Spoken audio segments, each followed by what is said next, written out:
There's an old saying in football that it isn't over until the clock hits zero. In other words, as long as the game is still happening, you have a chance to win it.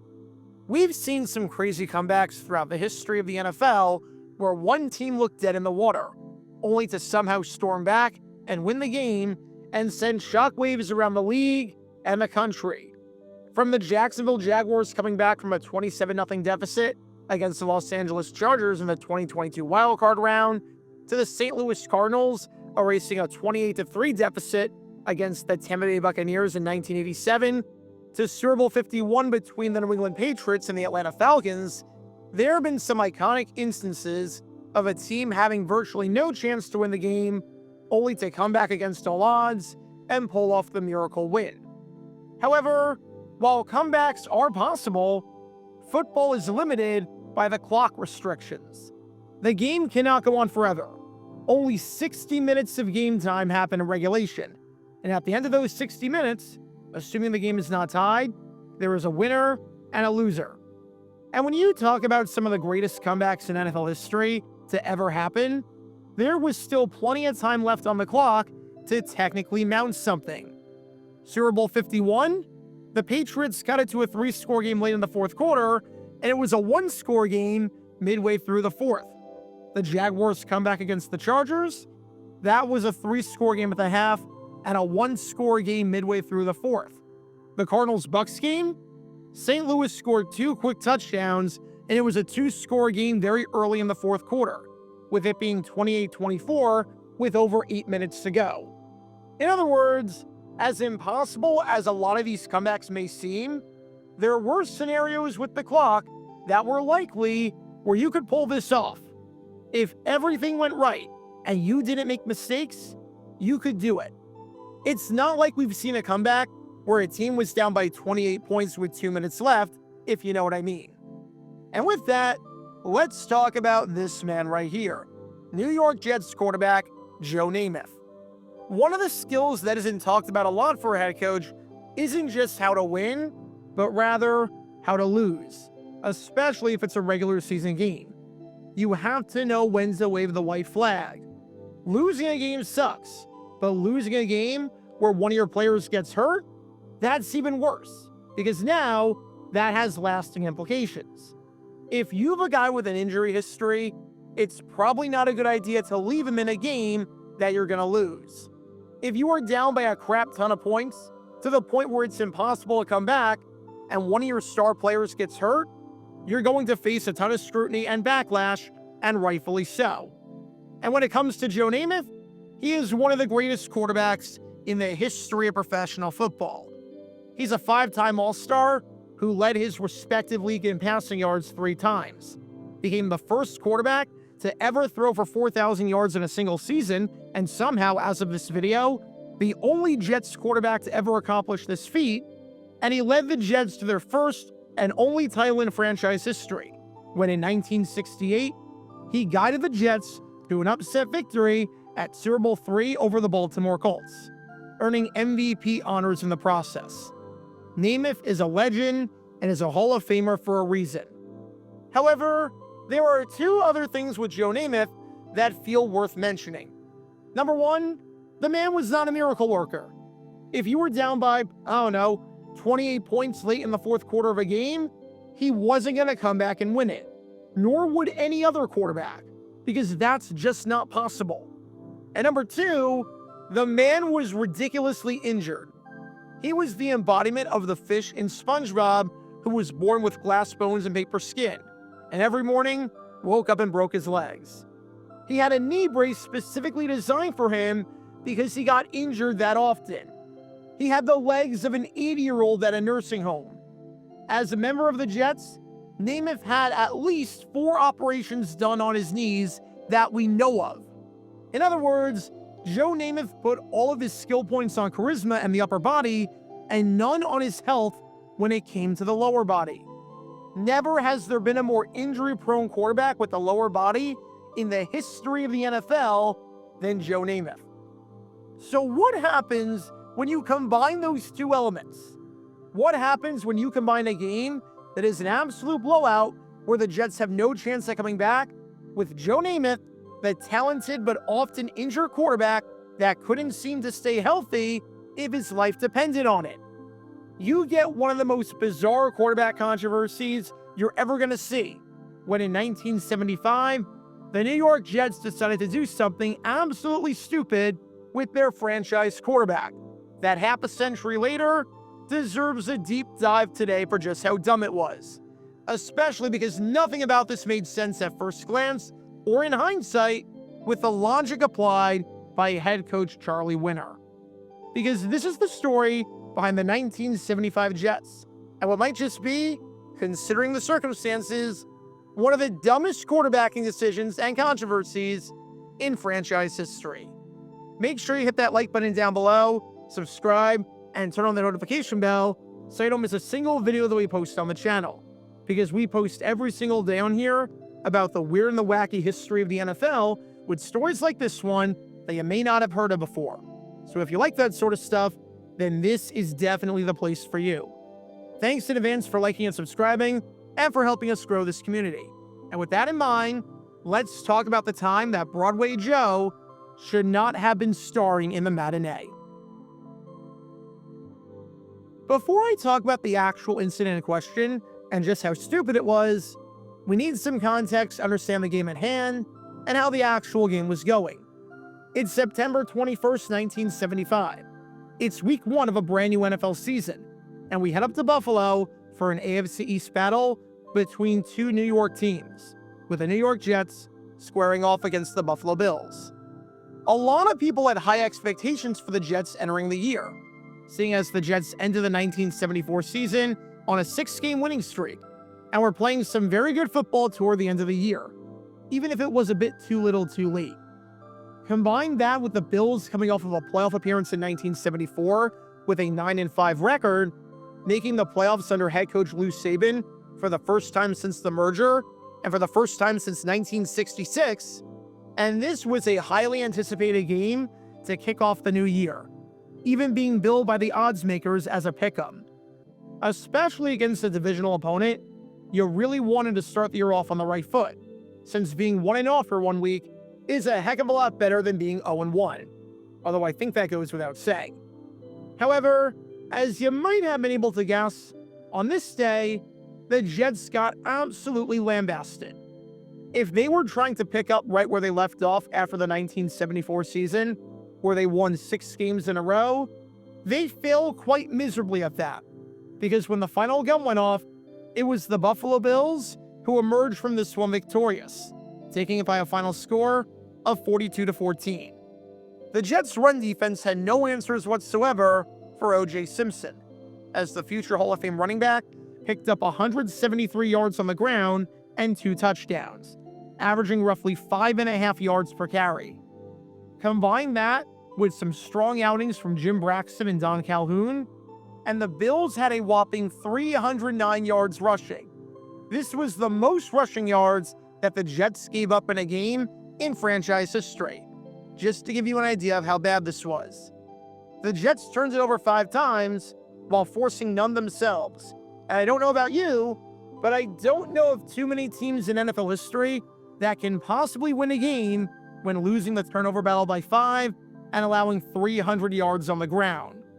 Joe Namath had a bad game under center for New York, going 14 for 36, completing just 38% of his passes for 150 net passing yards if we include the sacks that he took, 4 interceptions, and a passer rating of 33.4, which is worse if it did nothing but spike the ball into the ground on every single play. The Bills dominated the time of possession, having the bulk of the plays to control the football, and they never trailed at any point. This game was complete and utter domination, and after a pick 6 to start off the 4th quarter that made the score 42-14 in favor of Buffalo, this one was all but over. So if you're head coach Charley Winner, you've got a decision to make during this game right here. In the 4th quarter, it is abundantly clear that you cannot possibly win this game. It is over. Done. Put a fork in it. Remember that back in 1975, the 2-point conversion did not exist in the NFL, as it was not one of the things brought over from the AFL to the NFL as part of the merger. The maximum number of points that you could score on a drive was 7. This meant that in a 28-point deficit, you were not only down by 4 scores, but you needed 4 scores to tie it. You then needed a 5th score to get the win. There had never been a comeback this large in NFL history before. With so little time left in the game, you are not coming back to win it. On top of that, Joe Namath has not been playing well, has been hit quite a few times, and has seemingly gone under the knife every year with some sort of knee problem because his lower body was made of glass. He's also, relatively speaking, on the older side of things. When you factor all of those things in together, you would think that this would be a super easy decision, right? Middle of the 4th quarter, and you're down by 28 points? Today is not your day. Time to wave the white flag and not do anything stupid, especially since overall point differential on the season, or points scored on the season, was not a tiebreaker that was used at any stage in the process. Take Namath out of the game, have him rest and recover for the next game, and go from there. Instead, for some reason, head coach Charley Winner, during this game right here, decides to leave Joe Namath in for the entirety of it.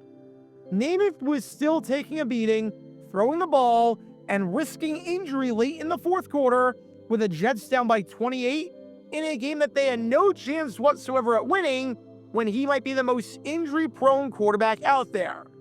Which raises the obvious question: why?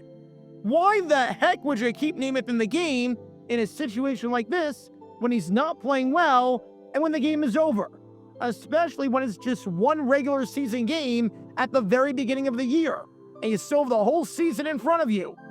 Well, the New York media, known for being ruthless at times, asked Winner that question about why Namath was still out there with the outcome not even in the slightest bit of doubt. As for what Winner said, you've always got a chance. Joe needs the work. In other words, it was twofold. Joe Namath needed reps, and you've always got a chance to win the game. So why pull Namath when you've got a chance to win? And that explanation by Winner during this game right here is so laughably bad that it needs to be broken down, because nothing about this makes sense. Regarding the part about Joe Namath needing work, he's Joe freaking Namath. He's not some rookie quarterback who needs the reps. Namath has played with the Jets for over a decade at this point. He does not need to take reps in the 4th quarter of a 28-point game. This is like if the Baltimore Ravens find themselves trailing in a game by 25 points with 3 minutes left and decide to have Derrick Henry out there, with John Harbaugh saying that Henry needed the reps. Like, we're not talking about some unpolished player or someone who needs to get their feet wet. We're talking about a man that, entering the 1975 season, threw over 3,000 passes in his career, and a man who was second in the NFL in passing attempts in 1974. He did not need the work. But hang on, because it gets worse. Because Joe Namath played during the preseason. In fact, during one preseason game, just a couple weeks prior against Washington, Charley Winner had Joe Namath go just about the entirety of the game, which again, it was a preseason game, so it did not count. And do you want to know what Winner said about why Namath was going to play deep into the 4th quarter in a meaningless game? You're never going to believe it. Joe needs the work. I guess that was just Charley Winner's catchphrase. SpongeBob's catchphrase is, "I'm ready." Michael Scott's catchphrase is, "That's what she said." And Charley Winner's catchphrase was, "Joe needs the work." Why do you throw the ball instead of kicking the field goal? Joe needs the work. Why did you continue passing even though you had the lead late in the contest and could have just run the clock out? Joe needs the work. Why did you vote blue in the 2020 election? Joe needs the work. Why'd you keep watching Blue's Clues even after Steve left? Joe needs the work. Like, what are we doing here? You can't use the explanation of Joe Namath needing the work against Buffalo in the 4th quarter of a game that was already decided when you already used that excuse a couple weeks before for a meaningless game, especially when it's a veteran quarterback that we're talking about that does not need the work. I'm not even going to dissect the part where Winner said that you've always got a chance to win, because I've hammered that point home enough that late in the fourth quarter with 2 minutes left, you're not winning a game down by 28 points. And at that point, nothing good can happen. I'm just in awe of Winner using that catchphrase multiple times in the span of a month to describe a situation where Joe Namath should not have been out there. Something about having 2 nickels, I suppose. But hey, I'm sure Charley Winner knows what he's doing. I mean, he literally had the word winner in his name.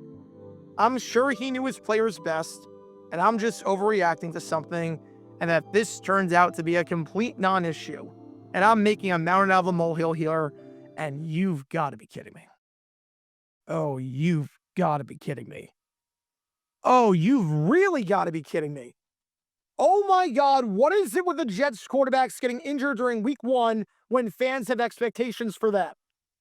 Who could have seen that coming except for, I don't know, literally anyone with a functioning brain? If only there was some way to prevent something like this from happening. Gee, I wonder. Brilliant job, Coach Winner. I have no notes. Really made the right call to sign Elite Broadway Joe out there. Hope it was worth it. So what did we learn from all of this when it came to this quarterback right here in Joe Namath? If you're down by 28 points with little time left in the fourth quarter, and you need 5 possessions to win the game, then having your starting quarterback out there, especially when he has not been playing well, is not the best idea for a regular season game. If your quarterback has a severe injury history that everyone knows about, and the game is over, then leaving your quarterback out there is not the best idea for a regular season game. If your quarterback has taken a beating so far, and the game is over, then leaving your quarterback out there is not the best idea for a regular season game. And if your explanation for doing this is because he needs reps when he's already gotten plenty of reps, then you need to reevaluate everything in how you coach and how you think. Ditto if you think it's possible to come back from 28 points down with 2 minutes left. Charley Winner was not a smart coach at all. There is a reason he was fired mid-season during 1975. And moments like this definitely did not help his cause. It's not hard to see why his second season with the Jets was a heck of a lot worse than his first. Because when all these elements are in play, you can't exactly be surprised when this backfires. Talk about a dumb decision.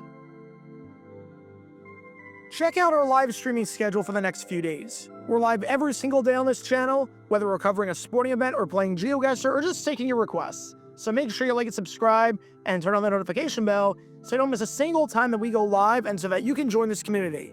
Also, thanks to all our members and our Patreon supporters who get exclusive perks like their name at the end of each video, members-only Q&A streams, and cool emojis to use on videos and during streams.